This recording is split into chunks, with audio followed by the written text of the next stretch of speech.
may give him a gift of a cow, he may not take it. A loving heart, a patient heart, a humble heart, a caring heart he will love. A loving heart, a patient heart, a humble heart, a caring heart he will love. What shall I offer to the Lord to make him happy? What shall I offer to the Lord to please him?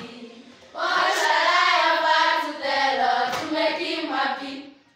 What shall I offer to the Lord to please him? I may give him a gift of a car, he may not take it. I may give him a gift of a house, he may not take it. I may give him a gift of a car, he may not take it. I may